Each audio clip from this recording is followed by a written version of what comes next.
అన్నమయ్య జిల్లా రాయచోటి సమీపంలోని ఇనాయత్ ఖాన్ చెరువు వద్ద ఉద్రిక్తత చోటు చేసుకుంది. ఇళ్ల స్థలాల కోసం పెమ్మాడపల్లి గ్రామస్తులు ప్రభుత్వ భూమిని చదును చేయక ఆందోళన చోటు చేసుకుంది. అదే సమయంలో వైసీపీ నాయకుడు పల్లపు రమేష్ తన అనుచరులతో అక్కడికి చేరుకుని పనులను అడ్డుకునే ప్రయత్నం చేశారు. ఆ భూమి తమదేనని, గతంలోనే డీ పట్టాలు ఉన్నాయని ఆయన వాదించగా గ్రామస్తులతో వాగ్వాదం ఘర్షణకు దారితీసింది. ఈ ఘటనలో పేదలకు అదే స్థలంలో ఇళ్ల స్థలాలు ఇవ్వాలి అంటూ టీడీపీ నాయకులు మద్దతుగా నిలవడంతో పరిస్థితి మరింత ఉద్రిక్తమైంది. వైసీపీ హయాంలో నకిలీ పట్టాల ద్వారా సుమారుగా 15 ఎకరాల భూమి కబ్జా చేశారని టీడీపీ నేతలు ఆరోపించారు. చివరికి పోలీసులు జోక్యం చేసుకుని ఇరు వర్గాలను శాంతింపు చేశారు.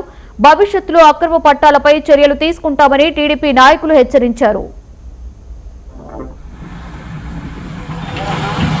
2008-2009లో దొంగ పట్టాలు తయారు చేసుకొని ఊరు చుట్టూ ఉండే 10 ఎకరాలు 11 ఎకరాలు భూములు అవి ప్రభుత్వ భూములను ఆన్లైన్ చేసుకుని మా భూములు అని చెప్తున్నారు.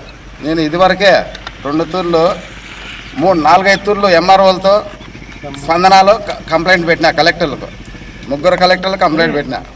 ఆ కలెక్టర్లు స్పందన ఇచ్చిన పేపర్లు కూడా ఉన్నాయి నా దగ్గర. ఈ భూములన్నీ గవర్నమెంట్ భూములు మన గ్రామ పంచాయతీకి హ్యాండ్ ఓవర్ చేయమని ఎంఆర్ఓ నాకు లెటర్ ఇచ్చినాడు.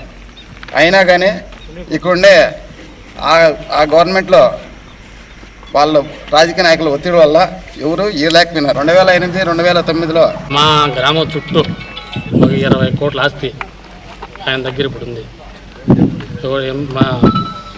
మా ఎంపీపీ దగ్గర కావాల్సిండి.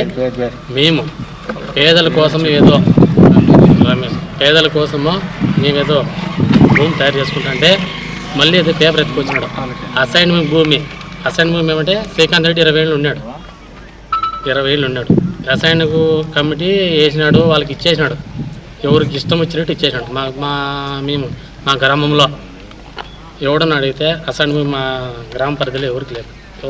రమేష్కి తప్పక, మాజీ ఎంపీపీ అతనికి తప్పక మా గ్రామంలో ఎవరికి సాయం శ్రీకాంత్ రెడ్డి చేయలేదు. ఇదే ప్రొసీజర్ ఉన్నది.